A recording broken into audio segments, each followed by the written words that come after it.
Bueno, ahora sí. Bueno, hola, ¿qué tal? Buenas tardes. Estamos aquí en la tercera conferencia del Seminario en Innovación Educativa, Liderazgo y Literacidad, ¿no? En esta ocasión, la conferencia la impartirá el doctor Jorge Sousa y nos brindará la conferencia Lo Indecible, la Poesía y la Literacidad. Me voy a permitir presentarles al doctor Jorge. El doctor Jorge Sousa Jaufret es poeta tapatío y doctor en lingüística por la Universidad Nacional Autónoma de México. Ha publicado 13 poemarios y 19 libros, más entre antologías, ensayos e investigaciones, así como numerosos artículos sobre temas culturales. Dirige el Centro de Investigaciones Filológicas, la Cátedra de Poesía Hugo Gutiérrez Vega y la colección de poesía del mismo nombre en la Universidad de Guadalajara y aquí en nuestro programa universitario de fomento a la lectura Letras para Volar. Y también es profesor titular de materias relacionadas con la literacidad. Ha sido presidente del Seminario de Cultura Mexicana, Corresponsalía Guadalajara, así como miembro del Consejo Estatal para la Cultura y las Artes de Jalisco, de UC Mexicanistas y otras sociedades académicas. Recibió el Premio Jalisco en Letras en 2015, el Premio a la Excelencia en IASI Rumania en 2017, el homenaje del Encuentro Internacional de Poesía de Salvatierra en 2018, la presea Díaz de León a la excelencia académica de la Universidad de Guadalajara en 2021 y la designación como creador emérito de Jalisco en 2021, entre otros reconocimientos por su obra poética.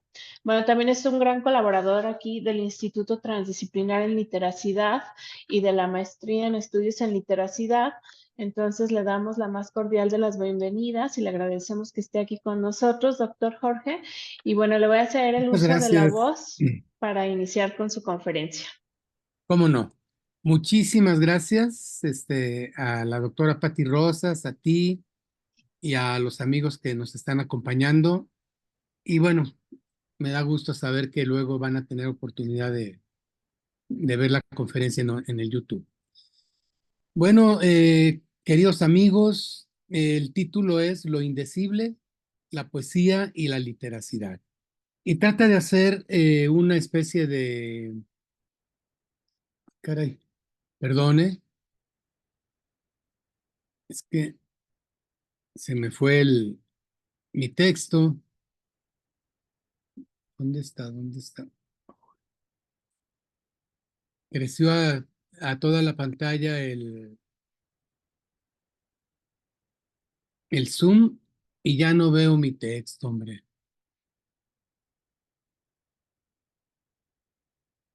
Perdone.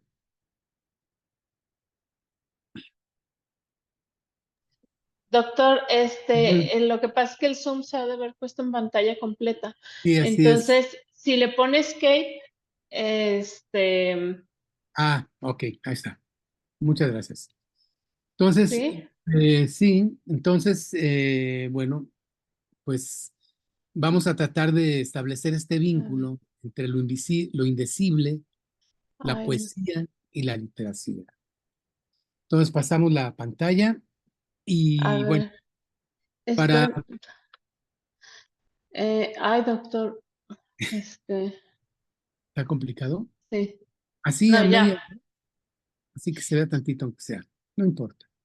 Bueno, le pasamos a la a lámina. la siguiente. Para participar en este interesante semanario, me voy a referir a la poesía y a la forma en que los textos poéticos nos conducen a conceptualizar el mundo en una forma distinta a la cotidiana, es decir, acercándonos a lo indecible. Desde esa perspectiva, vamos a poder entender los textos poéticos como una manifestación particular de la literacidad. ¿Le pasamos? Como ustedes saben, la literacidad es un concepto bastante amplio que va mucho más allá de la mera alfabetización o de los procesos de lectoescritura y abarca lectura, escritura, digitalización, lo que tiene que ver con los aprendizajes, la interpretación y el procesamiento de toda clase de textos, imágenes, etcétera, y lo sitúa en el contexto sociocultural en donde también se establece el rol de la persona, el rol que desempeña una persona, ¿no? O sea, siempre hay este vínculo social, sociocultural, con un contexto, con un medio, y así es como podemos entender la forma en que va adquiriendo la lectura del mundo una persona. ¿Le pasamos? Como ustedes saben, pues la literacidad es un proceso pues muy amplio y además muy complejo. En este tipo de procesos son importantes, por ejemplo, los mecanismos cognitivos del ser humano, que incluyen la percepción de las formas a través de los sentidos, cómo percibimos el mundo, ¿no? Cómo reciben nuestros sentidos los estímulos, las ondas o partículas que nos permiten, que le permiten al cerebro establecer los colores, las tonalidades y al oído también recibir y enviar al cerebro los sonidos, modelar los sonidos, darle sentido. Es un proceso, son procesos cognitivos muy complejos que algunos investigadores han delineado y que, bueno, no tiene caso aquí extendernos más en ello. Nada más decir, pues, que incluyen estos procesos de literacidad, incluyen todos estos mecanismos cognitivos, también mecanismos psicológicos que permiten descodificar los mensajes que estamos recibiendo y también la capacidad conceptual para trazar inferencias, porque a veces en un mensaje hay muchas inferencias y también esa capacidad conceptual para interpretar lo que está más allá del mensaje. Y todo esto pues nos lleva a tomar decisiones sobre nuestra propia vida y sobre el mundo y la relación que establecemos con él. Estos procesos incluyen los contextos socioculturales en los que se desarrolla y de los que aprende el ser humano. Por ejemplo, el contexto familiar, el contexto social, el económico, el religioso, el político, el marco cultural en el que estamos inmersos y que nos hacen entender de una forma o de otra los mensajes que nos transmiten, que recibimos y que nos dicen pues, prácticamente cómo es el mundo, ¿no? Desde que estamos pequeñitos, esos mensajes empiezan a llegar a nosotros y nosotros empezamos a actuar de acuerdo con esas interpretaciones que damos a esos mensajes. La literacidad, en pocas palabras, nos dice Daniel Cassani, que es, como ustedes saben, es un pionero de la literacidad en España, nos permite no solo leer y entender la letra, sino conocer nuestro lugar en la sociedad y en el mundo, a partir de la lectura que hacemos de múltiples elementos. Es decir, a partir de leer las líneas, pero también entre líneas y también detrás de las líneas. O sea, todo un contexto muy amplio, ¿no? ¿Le pasamos? Para Barton y Hamilton, la literacidad, cito entre comillas, ahí la tienen en la pantalla, es una actividad que se ubica entre el pensamiento y el texto. Imagínense todo lo que hay entre el pensamiento y el texto, ¿no? Un texto que nos diga cualquier mensaje, tenemos que descifrarlo, tenemos que pensar qué es. Por ejemplo, si nos dicen aguas, por decir algo, ¿no? Aguas, todo lo que pasa, ¿no? Estamos sintiendo un sonido de alerta, estamos viendo qué vamos a hacer, volteamos a ver por qué, tomamos alguna decisión de protegernos, etcétera, ¿no? Y eso es con una palabra, pero si nos dicen, tu papá está en riesgo, pues es todo otra cosa. Y todo eso que está entre ese mensaje y el pensamiento, todo eso son procesos de literacidad, ¿no? Son, como les decía, pues muy complejos, ¿no? Entonces, es una actividad que se ubica entre el pensamiento y el texto, ya que no se halla solo en el pensamiento de las personas, como si fueran un conjunto de habilidades que deben ser aprendidas así mecánicas, ¿no? Que ya las tienes, las fórmulas y las vas a llevar a cabo, ni tampoco se encuentran solamente plasmadas en el papel para que las analices, las entiendas. No, es una actividad muy dinámica, y es humana, social y se localiza en la interacción de las personas. Por ejemplo, esto que estamos haciendo ahorita, pues es literacidad. Estamos, yo estoy emitiendo algún discurso, algún mensaje, y esto está inmerso en una serie de imaginarios simbólicos, en una serie de valoraciones, etcétera, y ustedes lo están percibiendo y lo están recibiendo, además, en una forma particular cada uno de ustedes, porque la formación que han tenido es distinta, porque sus circunstancias son distintas y porque el contexto socioeconómico, sociocultural en el que han vivido es distinto. ¿Le pasamos? En resumen, podemos considerar la literacidad como una serie de procesos mediante los cuales el individuo aprende a leer el mundo, situarse en él y a partir de ellos decidir sobre su propia vida, pero en un marco de interacción sociocultural. O sea, realmente a través de la literacidad aprendemos a leer el mundo, claro. Muchas veces o en muchos casos aprendemos a leerlo muy mal, porque toda la ideología que va implícita en los mensajes desde que estamos chiquitos, pues nos lleva por caminos muy, que nos alejan mucho de lo que un ser humano podría ser, ¿no? Nos hacen, bueno, la publicidad nos lleva a creer que el consumo es la felicidad, pero otros mensajes, a veces religiosos, a veces gubernamentales, a veces de nuestra familia, pues nos van modelando en una cierta forma, ¿no? Como vamos a ver ahorita. Entonces, ahora bien, dentro de la amplísima gama de formatos de comunicación que se incluyen en la literacidad, que hay muchísimos formatos, no es nomás la lectura y la escritura, la verbalización, están ahora las pantallas, las imágenes, los chats,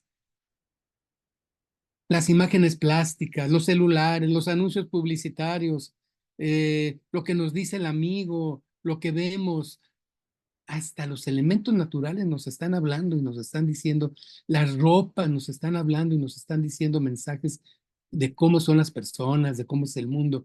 Y es decir, todos estos mensajes a través de los cuales nosotros aprendemos a leer el mundo a través pues de diferentes formatos y entre estos formatos se encuentra un formato muy particular del que ahorita voy a platicar yo, y que es el formato de los poemas.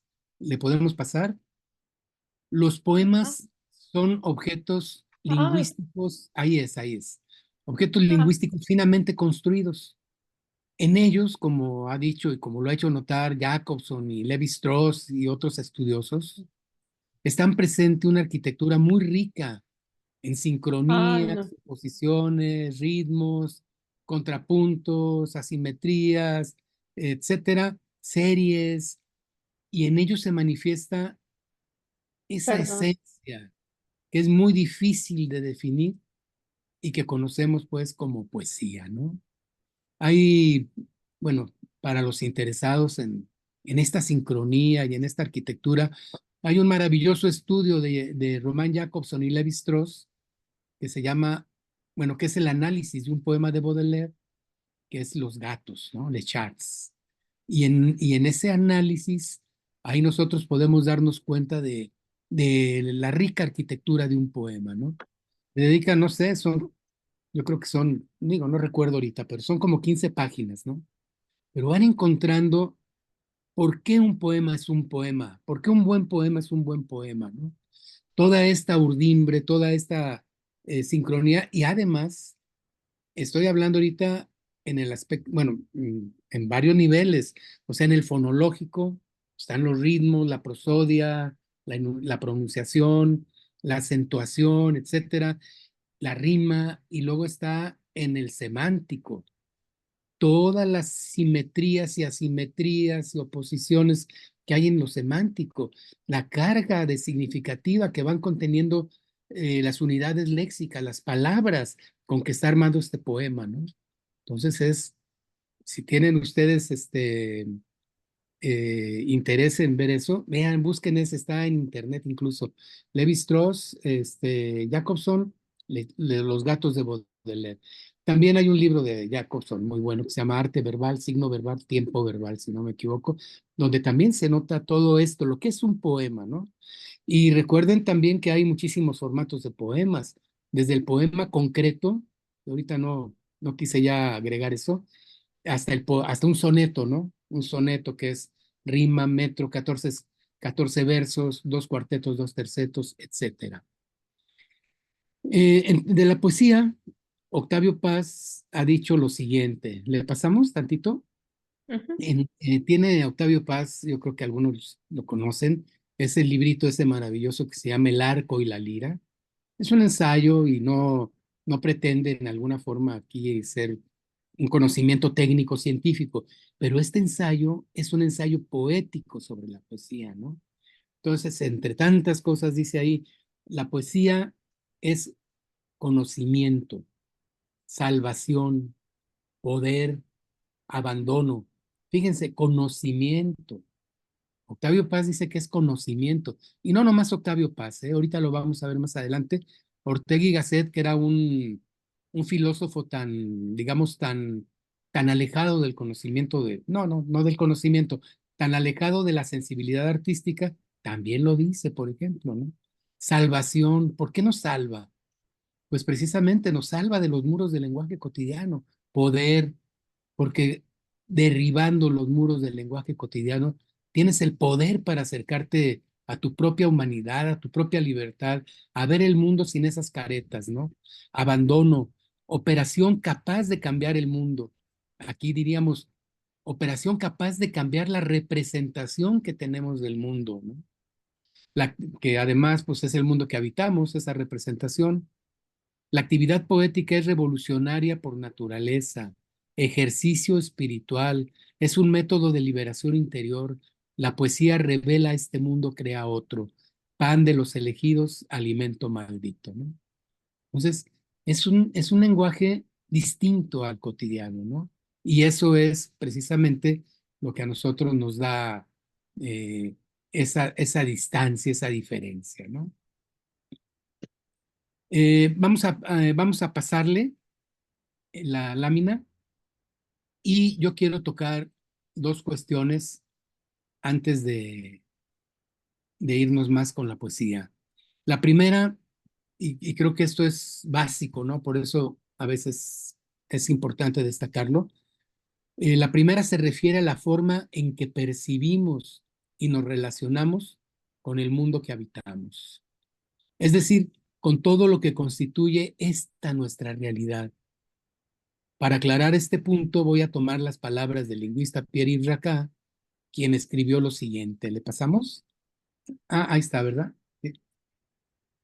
Dice, ya que no tenemos acceso directo a la realidad externa, que no lo tenemos, la realidad externa, imagínense, nos están cruzando ondas de televisión, microondas, rayos X, infrarrojos, ultravioletas, y nosotros nomás percibimos los colores del arco iris a través de un proceso muy complejo de percepción.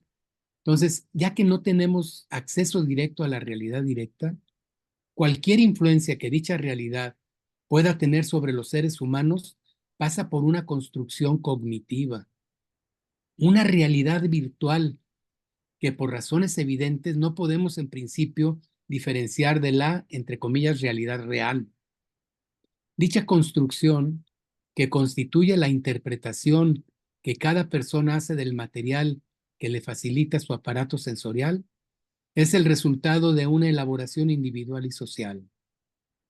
O sea, nosotros estamos en este mundo lleno de energía, de estímulos, diría un físico, pues si no hay materia, todo es energía, ¿no?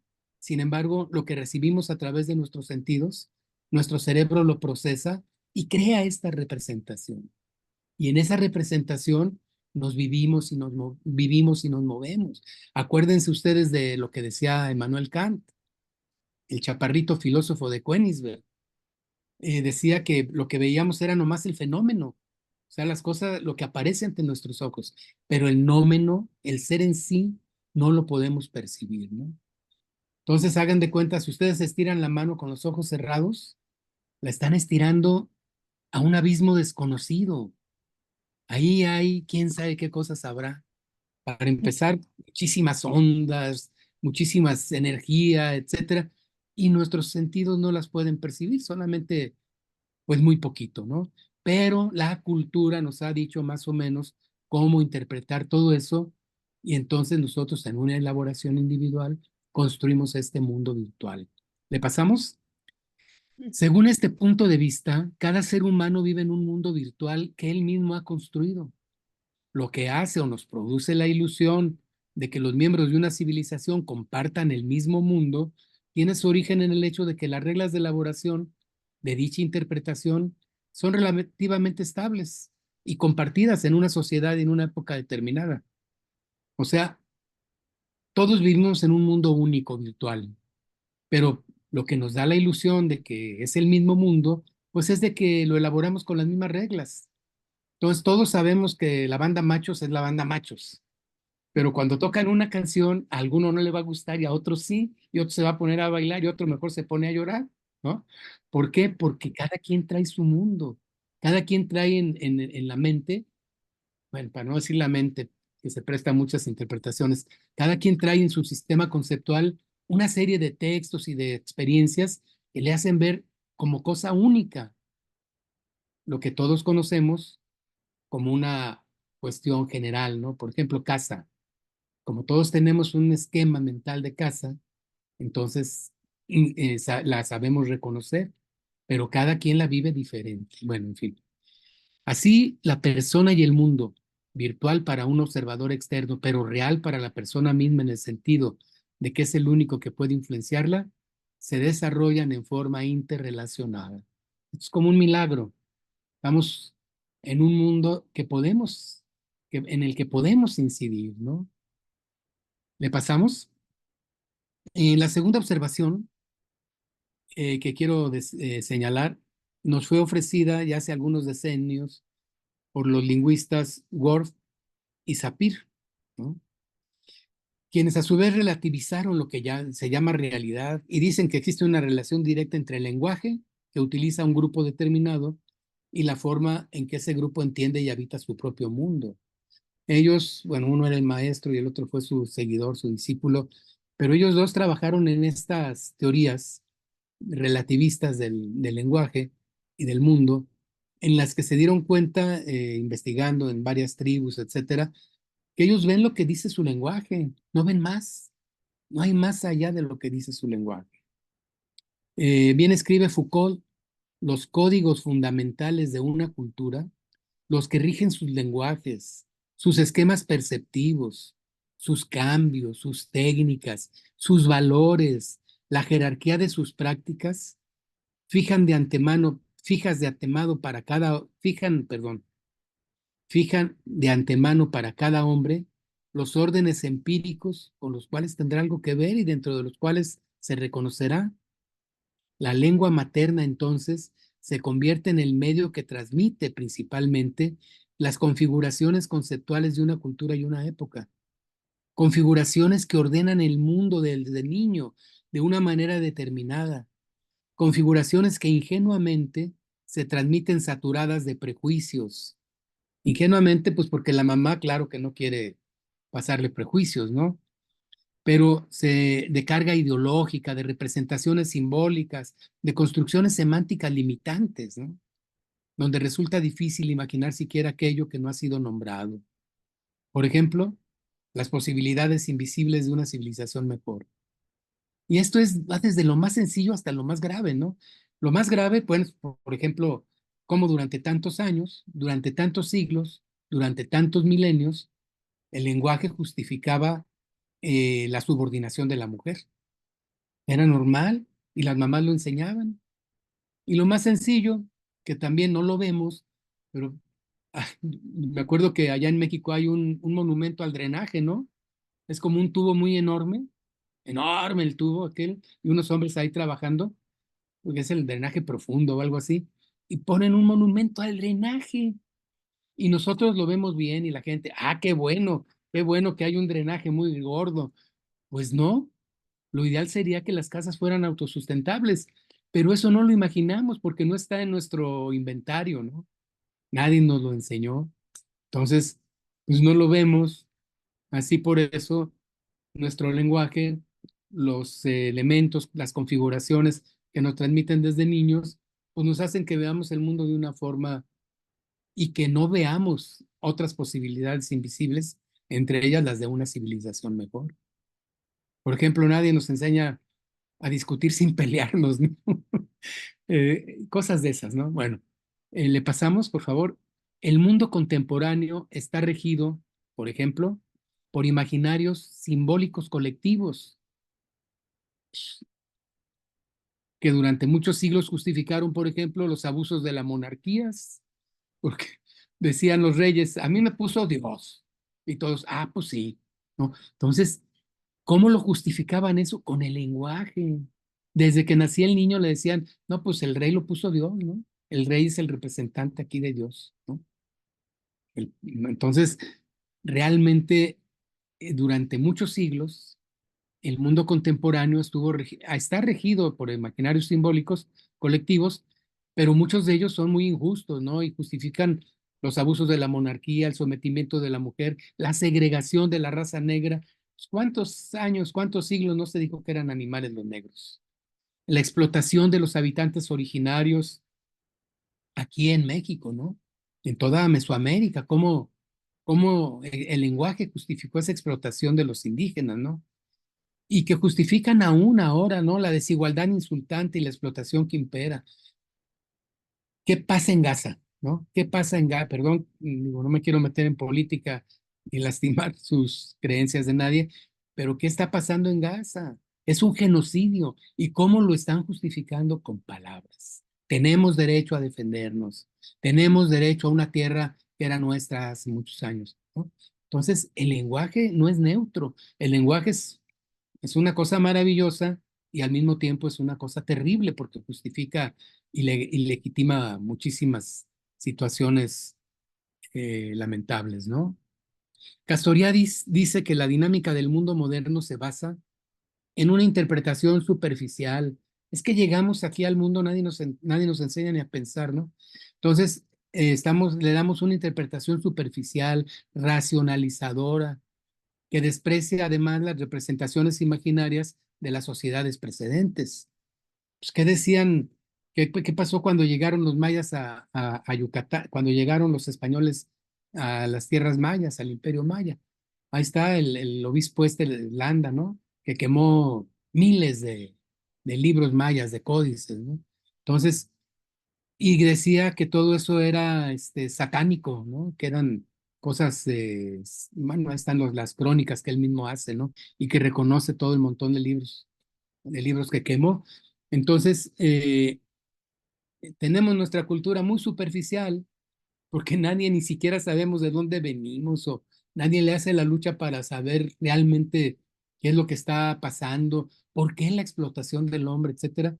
La vemos superficial, pero además desprestigiamos a las culturas anteriores, de las culturas arcaicas. No las reconocemos como primitivas, decimos las culturas primitivas, cuando eran otras formas de ver la vida. Primitivo, un hilo que sacan canales y que hace florecer una gran civilización, primitivo. Primitiva las chinampas de los aztecas que no necesitaban regarse porque estaban ahí en el agua, ¿no? En fin, el sistema de canales, cómo tenían el agua separada, cómo le llegaba, bueno, en fin, no son culturas primitivas, esas culturas arcaicas, pero nosotros sí, porque en nuestros imaginarios, pues eran salvajes, ¿no? Saussure escribe que los imaginarios se instauran como significaciones sociales que establecen un límite. Todos estos imaginarios establecen un límite de lo que puede ser imaginado, pensado, deseado y actuado en un momento histórico particular. Si estamos inmersos como en una cierta forma, en una cárcel de imaginarios, en una cárcel que ha hecho el lenguaje, ¿no?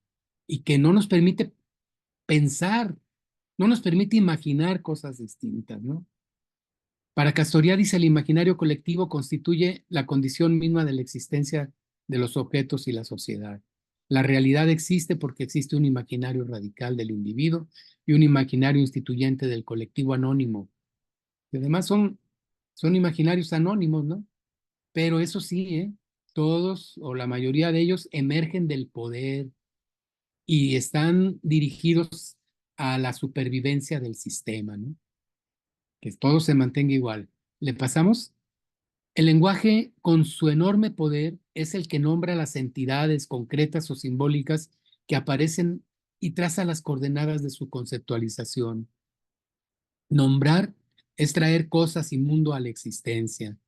Bien afirma Heidegger, el hablar de los mortales es invocación que nombra, que encomienda venir cosas y mundo desde la simplicidad. Es decir, el hablar, el utilizar la lengua constituye la posibilidad de traer a nuestra representación de mundo aquello que no ha sido nombrado. ¿Le pasamos? Pero el lenguaje no solo otorga los nombres, sino también impone una sintaxis. Eso es, bueno, en uno de los libros de Carlos Castaneda, que me devoraba cuando era muchacho, hay un poema al final de uno de los libros, ¿cuál es? Una realidad aparte, no recuerdo cuál, en la que habla de esta sintaxis, una sintaxis impuesta por el lenguaje, pero es una sintaxis que exige, digo yo aquí, una temporalidad lineal, porque desde nuestra concepción del tiempo como una línea que se parte en pedacitos, y en horas, y en minutos, y en días, desde ahí el lenguaje nos lo está imponiendo. Una sintaxis que, aunque no puede referirse directamente a aquello que llamamos tiempo, lo delinea en cada uno de sus verbos. Verbos en presente, pasado, futuro, copretérito, pospretérito, antepresente, bla, bla, bla. Y lo presupone y metaforiza en secuencias y construcciones significativas. No podemos referirnos al tiempo directamente, pero sí a través de metáforas. Por eso decimos el tiempo es oro, la semana que entra y viene, este mes ya se fue. Son puras metáforas. Vemos el tiempo como si fuera algo que viene y que va, como si fuera algo valioso, pero el tiempo, ¿dónde está? Pero en nuestro lenguaje lo requiere. Está en nuestro lenguaje, está en la sintaxis que usamos y no conocemos otra sintaxis. Eh, Nos obliga con ello a una forma particular de habitar el mundo. Así nombres y verbos, espacio y tiempo constituyen coordenadas de nuestra conceptualización totalizadora. Esto ya más atrás todavía de los imaginarios simbólicos. Estamos en el espacio, el cual tiene conciencia nuestro cuerpo. Estamos en el tiempo, que es una construcción conceptual a la que podemos referirnos solo metafóricamente, y estamos llenos de nombres de las cosas y estamos llenos de verbos de las acciones que realizamos, ¿no? Ya Ronald Langacker mostró la forma en que el aparato cognitivo humano escanea el desenvolvimiento del movimiento situado en la encrucijada del tiempo y del espacio. Bueno, Ronald Langacker allá en los 80s fue un pionero de toda una corriente de lingüística cognitiva con su gramática cognitiva precisamente, y luego su semántica cognitiva, y luego hubo muchos otros como Talmy, como este Lakoff y Johnson, y que han trabajado sobre eso, ¿no? Mark Turner, y han visto cómo en el lenguaje está prácticamente las indicaciones para que vayamos construyendo el mundo. Por ejemplo, si dices abajo, por ejemplo, si dices ventana, no nomás es una unidad léxica de diccionario, ventana. Dices ventana y es toda una indicación para construir un espacio canónico con un arriba y con un abajo, con un muro en donde hay una ventana, por ejemplo.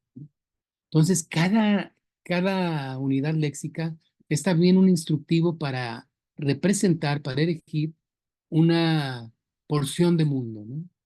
Entonces, en ese mundo vivimos, un mundo erigido por el lenguaje. ¿Le pasamos? Sin embargo, pues hay buenas nuevas, digo yo aquí. Ante la imposición ideológica de las culturas a través del lenguaje, hoy la mirada se está modificando. Si bien Marx ya había caracterizado la ideología como una segunda conciencia que justificaba la explotación,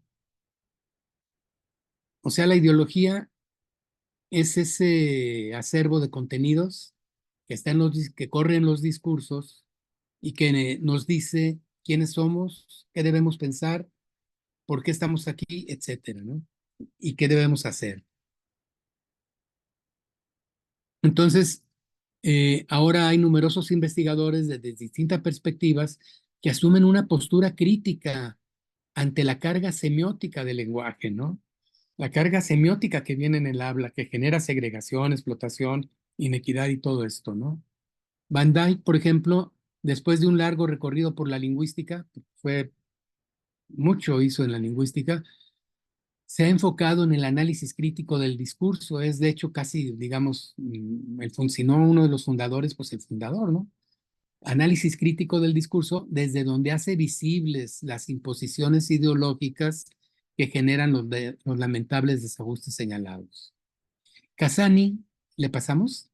Casani enfoca una parte de su trabajo a la literacidad crítica, que abreva de numerosas raíces y busca leer y escribir la ideología, desenmascararla, tener conciencia de lo que esconde. Ser crítico, escribe, significa leer críticamente, ser capaz de gestionar la ideología de los escritos. Uno de los axiomas que asume su proyecto es que no existe el discurso neutro o objetivo que denomine empíricamente hechos de la realidad. Cualquier escrito está situado, tiene un autor detrás que puede ser individual o colectivo y que forzosamente vive en algún lugar del mundo y en una época, por lo que su mirada de la realidad es parcial, sesgada, personal. Se trata, pues, cito, de hacer un esfuerzo intelectual por no aceptar sin reflexión y por simple hábito las ideas, los modos de actuar y las relaciones sociales dominantes. ¿Le pasamos? Casani toma de Freire y otros pedagogos la literacidad como el medio para desarrollar la conciencia crítica, repensar la propia identidad y transformar la sociedad. Y al igual que Van Dyck, considera que el habla expresa, reproduce y legitima las desigualdades sociales. Con este enfoque social señala que, cito, entenderemos mejor la literacidad si la concebimos precisamente como un conjunto de prácticas sociales que podemos inferir a partir de los hechos de escritura mediatizados por textos escritos. Si el lenguaje es el constructor del mundo y las corrientes discursivas inmersas en él otorgan, para bien o para mal, un sentido, equivocado o no, a la existencia humana, entonces ahora es indispensable asumir una actitud crítica, una literacidad crítica para luchar contra la inequidad, la segregación, la injusticia, que están inmersas en las ideologías que en cada caso la sustenta. Y más aún, no perder de vista la propuesta de Heidegger de habitar el mundo poéticamente, entendiendo este habitar como la conciencia del advenimiento del ser en el lenguaje y la posibilidad de vivir una existencia auténtica.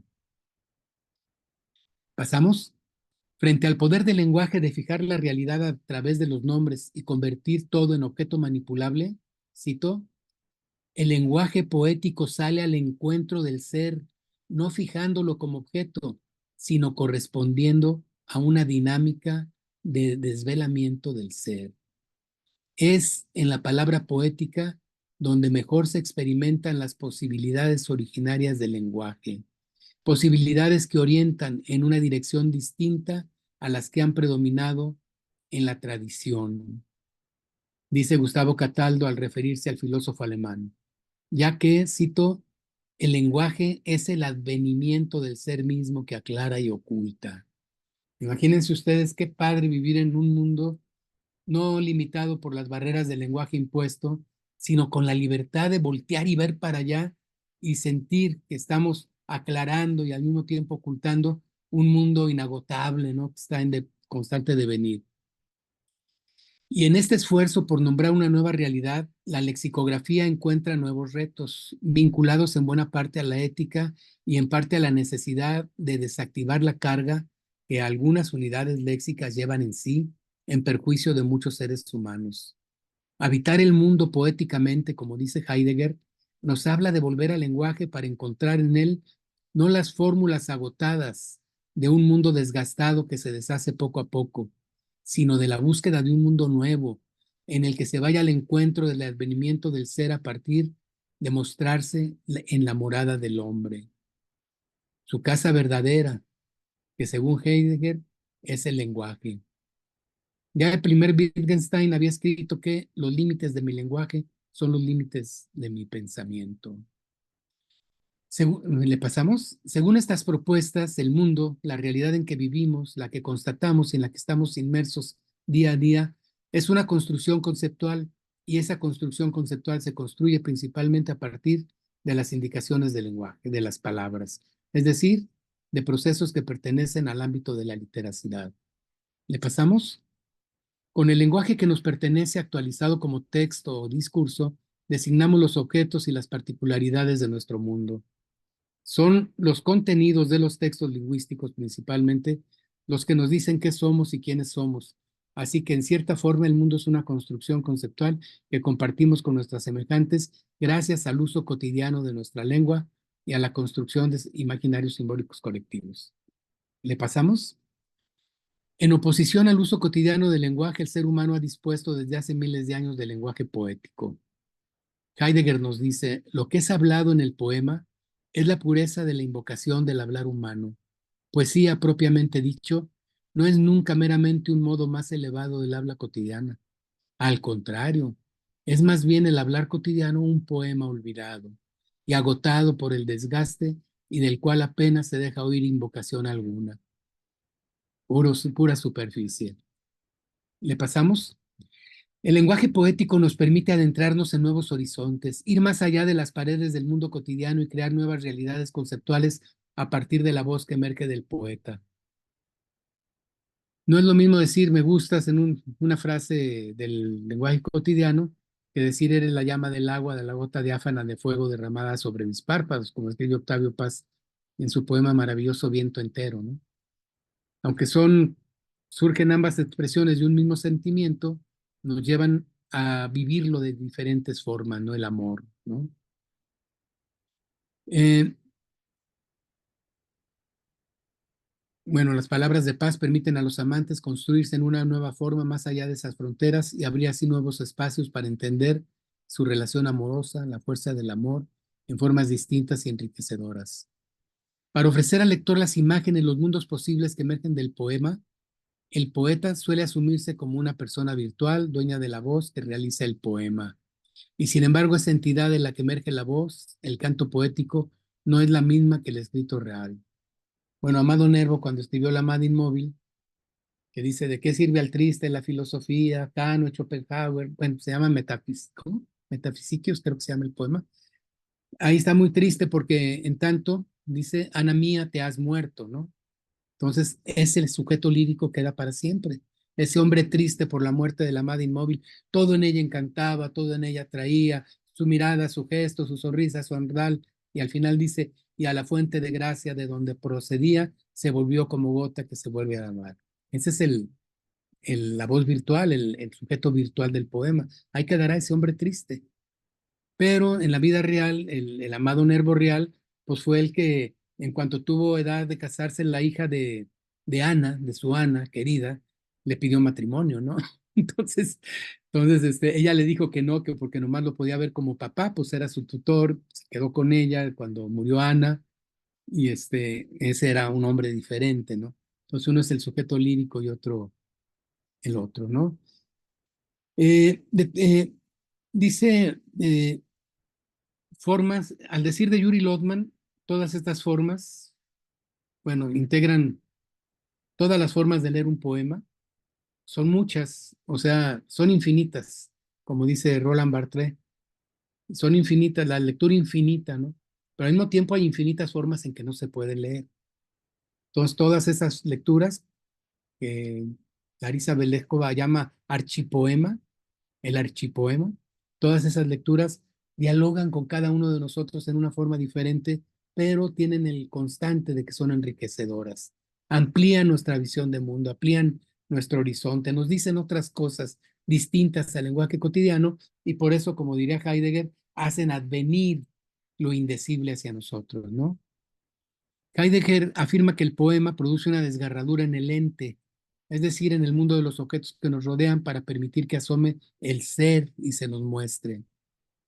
Por algo Bachelard considera que el poema, en lugar de regirse por el tiempo lineal, ese tiempo que les digo que nosotros partimos en pedacitos, secuencial, que prevalece en la cotidianidad, instaura el instante, que es en alguna forma pues, lo contrario del segundo, ¿no?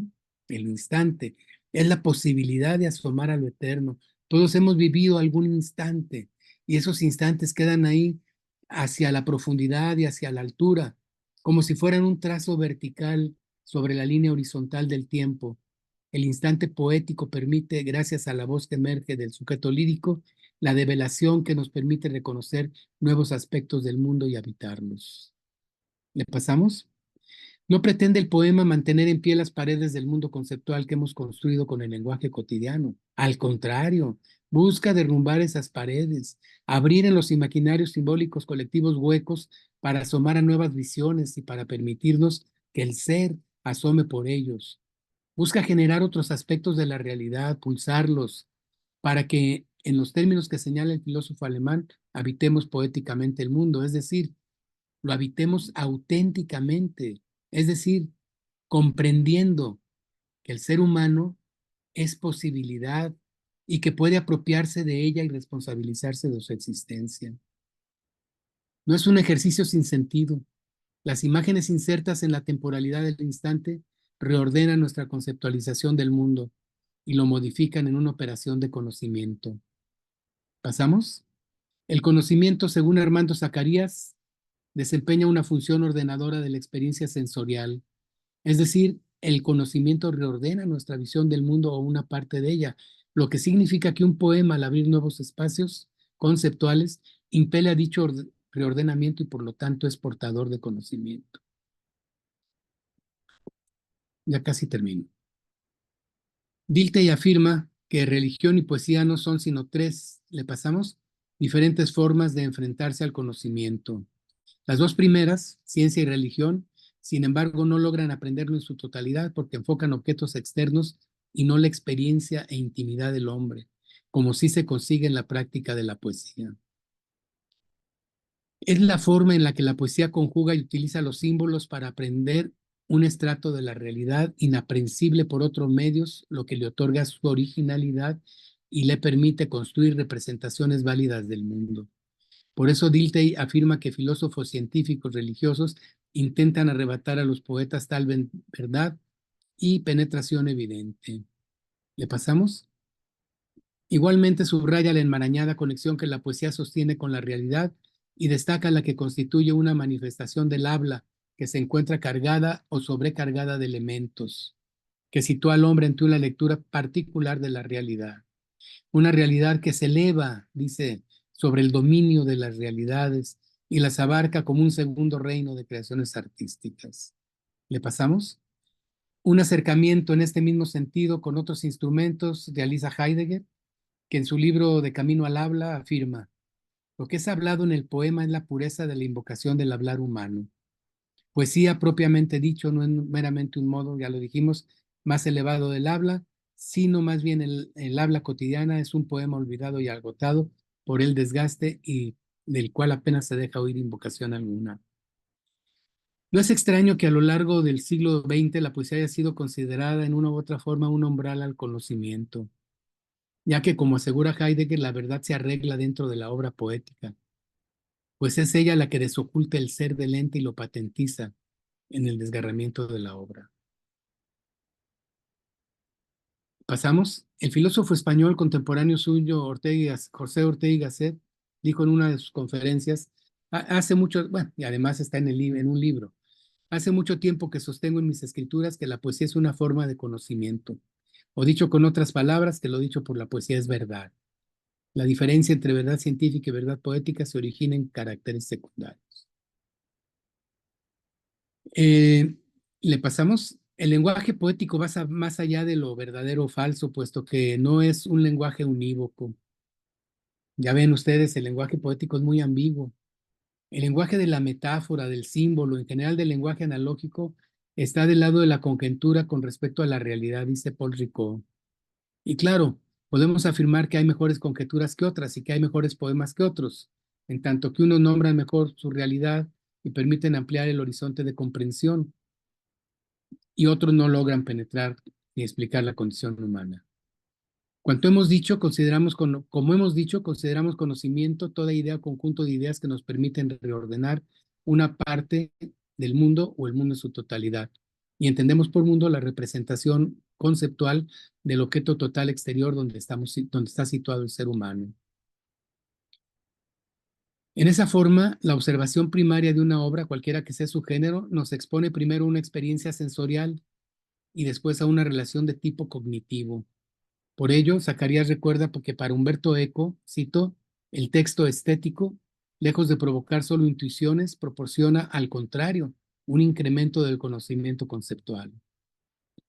En este movimiento cognitivo fundamental para el conocimiento del ser humano a lo largo de su historia, el poeta usualmente se constituye en el texto en forma casi automática como su principal personaje. Este desdoblamiento es necesario, pues mientras el escritor real es arrastrado por las circunstancias a lo largo del tiempo lineal hasta su propia muerte, el yo poético, ese sujeto lírico inmerso en el poeta, esa voz que canta en los textos permanece intacta en el instante poético. Le pasamos. Vicente Huidobro escribió que el verso sea como una llave que abra mil puertas. En el espacio de la poesía, más allá de la lógica, esto es posible. El verso mismo de Huidobro convierte el tiempo en instante poético donde se abren las mil puertas a la profundidad de la conceptualización de la vida, a la inmensidad de la recuperación del mundo. ¿Pasamos?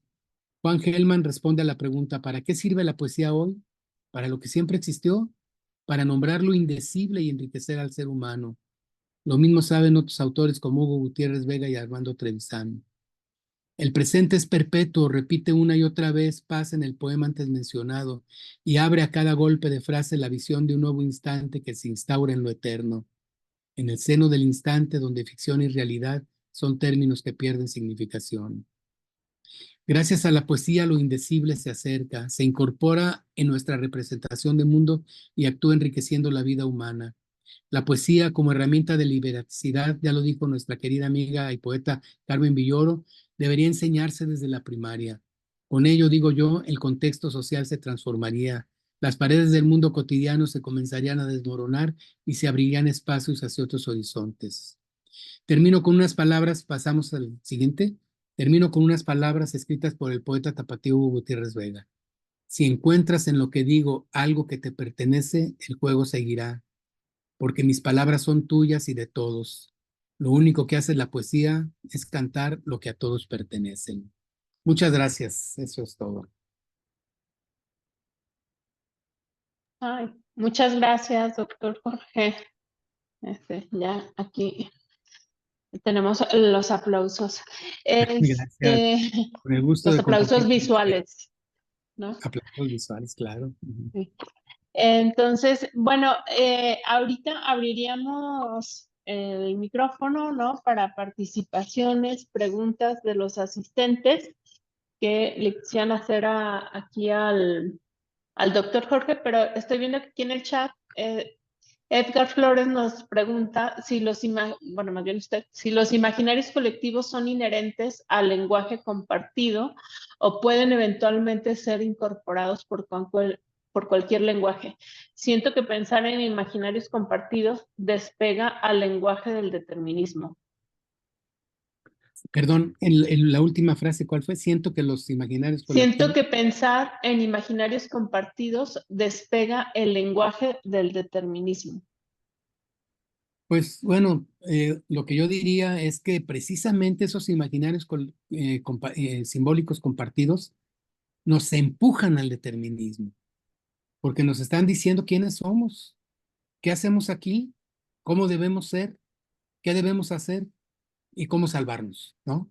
Entonces, esos imaginarios colectivos que vienen a través que se manifiestan en los lenguajes, no nomás en el, como dice él, no nomás en el lenguaje hablado, no nomás en el lenguaje escrito, no nomás en la lengua, sino a través de lenguajes visuales, por ejemplo, en la publicidad, ¿no? Esos son otro tipo de lenguajes, pero también están imbuidos de esos imaginarios colectivos que tratan de determinarnos para que seamos como ellos son, pero siempre está pues, o eso queremos ver, el hecho de que tenemos la libertad para poder ser críticos hasta esta situación. O como decía ese cuento sufi, ¿no? Que va un árabe un mercader árabe, va a atravesar el desierto y lleva ricas telas y entonces contrata a 10 o 20 pistoleros, soldados que lo van a proteger, ¿no? Y le dice otro, oye, hermano, pues, ¿para qué llevas esos cuidadores? Si Alá quiere, te van a robar. Si Alá no quiere, no te van a robar. Si Alá quiere, aunque traigas toda esta gente, te van a matar. Y si Alá no quiere, no te van a matar. Dice, no, hermano, pues yo llevo estos cuidadores por si Alá quiere que sean los asaltantes los que se mueran. Entonces, hay que ser, no sabemos, lo del determinismo, pues es un problema que, bueno, tantos filósofos han tratado sobre este problema del determinismo, la libertad, pero pues hay que actuar como ese mercader, hay que hacer las cosas por si el determinismo quiere que todo salga bien, ¿no? En fin, gracias. Muy bien, muchas gracias, doctor. Por otro lado, la doctora Patti, ¿no? Nos dice que la poesía es una forma superior de conocimiento y del lenguaje. Y bueno, no sé, ¿hay alguien que tenga alguna pregunta o algún comentario a la exposición del doctor Jorge? ¿No? Es- Qué ah, bonito expliqué, ¿eh? Todos entendieron. sí, Hazel. ¿Qué hice? Muchas gracias y muchas felicidades al doctor. Claro que explicó súper bien y nos deja mucho aprendizaje. Y pues yo nada más quería agregar que considero que la poesía pues es un recurso que definitivamente puede potenciar la creatividad porque pues nos lleva a mundos imaginarios. Hace ratito estábamos leyendo a Elena Garro y hay una frase que dice ahí, una niña que sale citada, bueno, que está narrando Elena en el de los recuerdos del porvenir, que dice la niña Isabel, dice, la imaginación es para las cosas que no existen. Y se queda así la señora que le escucha, dice, como los ángeles, ¿no? Entonces, pues es cierto, nos abre a mundos imaginarios, nos abre posibilidades, ¿no? Y eso pues nos lleva al conocimiento, sobre todo al conocimiento pues creativo, novedoso. Sí, sí, digámosle mundos conceptuales, ¿sí? Mundos conceptuales que a través del tentáculo de la imaginación alcanzamos a tocar a pesar de todo lo determinante del lenguaje, ¿no? Sí. Muchas gracias, Es, Hazel, a quien conozco desde chiquita. sí, cuéntenos la historia. Bueno, no, luego no la cuentan. Porque esto va a quedar ya grabado para YouTube, entonces, pues, no. Bueno, entonces, a mí me gustaría preguntarle, doctor, entonces, ¿cree que en la cotidianidad es fácil como hacer esta relación entre la literacidad y la poesía? Porque me parece como que si no eres alguien que está dentro de lo poético, ¿no? O que tienes un interés, ¿no? Ya por lo poético, es como bastante complicado acercarte a, ¿no? Entonces, no sé si lo que nos hace falta también es fomentar, ¿no? Dentro, no, o sea, no quisiera decir dentro del espacio escolar, ¿no? Pero sí en la vida cotidiana, pues la poesía un poco, ¿no? Porque también Sí, esto que o sea, creo que también se relaciona con la literacia crítica, porque finalmente, pues la poesía nos hace, gracias al lenguaje poético, pues pensar, ¿no? De otras formas, como ya lo decían un poco aquí en los comentarios, ¿no? No sé si usted encuentra que es sí, más allá de los poetas. claro. Por eso dice Carmen, en una entrevista que le hicieron ahí en la Gaceta Universitaria, por eso dice que urge que se les enseñe desde la primaria la poesía a los chiquillos, ¿no? Porque sí es importante, sí puede ser un importante instrumento para ver el mundo de otra forma, ¿no? Para incorporar otros, hasta imaginarios, colectivos conceptuales, ¿no? Digo, hasta formas de ver la vida, formas de ver el amor, la muerte, la soledad, ¿no? Sí es muy importante que que se les enseñe la poesía, pero pues el problema es que a veces los mismos profesores no han estado cerca de ella, ¿no? Entonces ahí también Y a veces se piensa que la poesía es para cursis, o que es una cosa baladí, o que es una cosa que hace perder el tiempo, ¿no? Cuando en realidad, cuando uno lee los poemas, desde los poemas más sencillos, está el poema ese de Gutiérrez Nájera de la abuelita, que dices, qué forma de describir el dolor a la abuelita, ¿no? Lo lee uno y se conmueve con unos cuantos renglones, ¿no? Y hasta otros poemas, pues, Nostalgia de la muerte o Muerte sin fin o cosas de esas, bueno, muy profundos que te hacen ver casi como una mitología, ¿no? Del mundo, que ahí hay otra cuestión, ¿no? Los mitos y en la poesía se manifiestan los arquetipos también, pero ese es otro asunto, ¿no? Pero en la poesía se manifiestan los arquetipos, o sea, se puede vincular con Jung, que habla pues de estos inconscientes colectivos y arquetípicos, y se puede vincular y entonces entenderemos por qué a veces unas cuantas palabras de la poesía nos causan tal impacto, ¿no? Pero hay que enseñarlo. Es como las canciones, si no las enseñas de chiquito no las cantan, pues. Sí, tiene toda la razón, ¿no? Tendríamos que estar como desde pequeños en contacto, ¿no? Con todas estas cosas que, no, que queremos fomentar en la adultez. Doctora Yolanda, está silenciada su micrófono.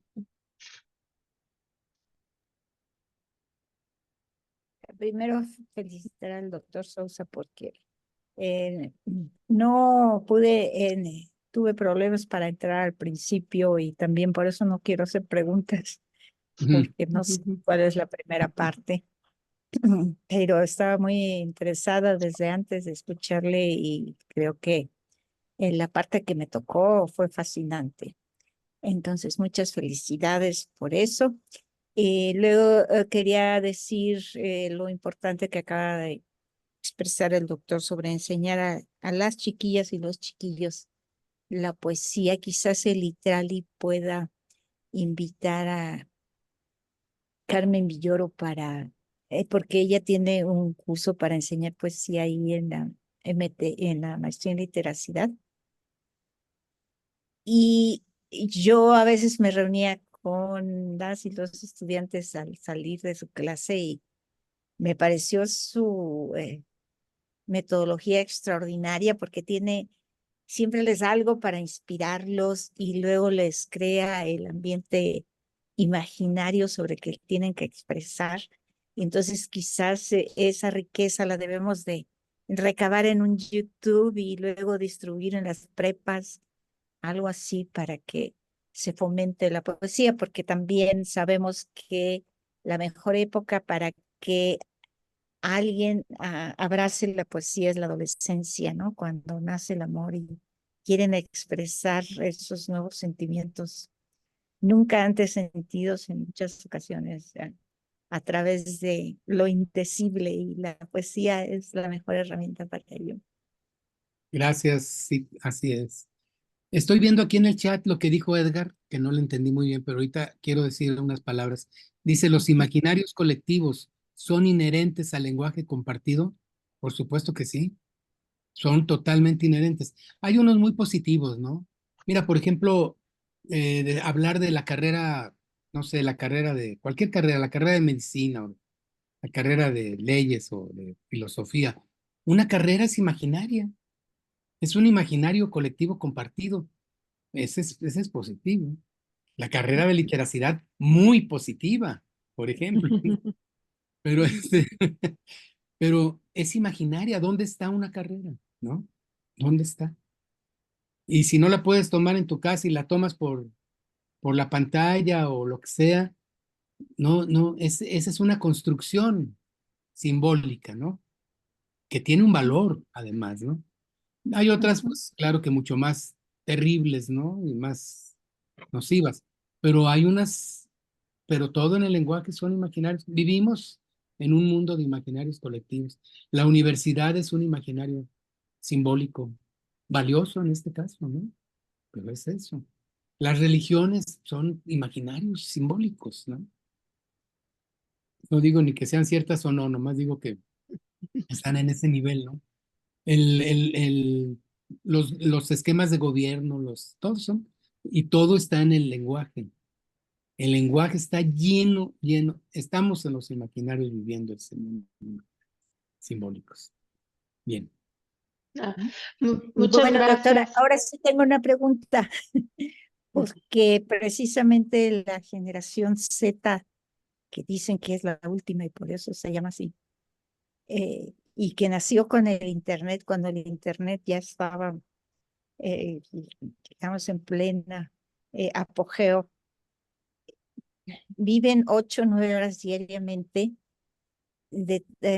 buscando lo que hay detrás de las pantallas, ¿no? Y eso es un mundo totalmente simbólico. Entonces, ¿cómo percibe usted esa diferencia en esos nuevos seres Ay, humanos? yo me declaro incompetente. Ahí le pregunté a Mayra cómo hacerle para compartir pantalla, imagínate. Y no, estas nuevas generaciones obviamente están familiarizadas con estas tecnologías, ¿no? Y también ha crecido el espacio en el que ellos incorporan un mundo virtual. Bien pueden estar en su casa y tienen 20 amigas, ¿no? O amigos. Bien pueden estar en su casa y estar en juegos, pueden vivir su novela a través de la novela de su vida a través de las pantallas. Es otro tipo de experiencia, ¿no? Es como antes leíamos los libros y nos sumergíamos en ellos, ahora muchos de ellos se sumergen en las pantallas, ¿no? No puedo decir que sea bueno o malo, pero tiene cosas que obviamente pueden ser nocivas y otras muy constructivas, ¿no? Pero no soy un experto en ese lenguaje, ¿no? Es una tecnología de la literacidad, o sea, la oralidad, la escritura, la imprenta y las TICs son tecnologías de la literacidad. En fin, Gracias, Yolanda, doctor. es Bueno, todo un mu- mundo de preguntas para ese lado, ¿no? De lo virtual. sí. Bueno, muchas gracias, doctora Muchas y gracias, doctor. Mayra. Doctora Pati. Gracias. Bueno, pues yo quiero felicitar mucho al doctor Jorge Sousa por esta brillante conferencia que nos acerca muchos elementos, digamos, nos pone a caminar en los linderos de la literacidad, ¿no? Estamos bordeando los temas del lenguaje y al mismo tiempo de la filosofía, estamos bordeando los temas de la literacidad y la poesía, en fin, creo que es un terreno que nos atrae como abejitas, ¿no? Ahí vamos, a los que andamos en el rollo de la literacidad, luego vamos hacia allá. Eh, Creo que hay un elemento fundamental en lo que se comparte o no sobre la poesía.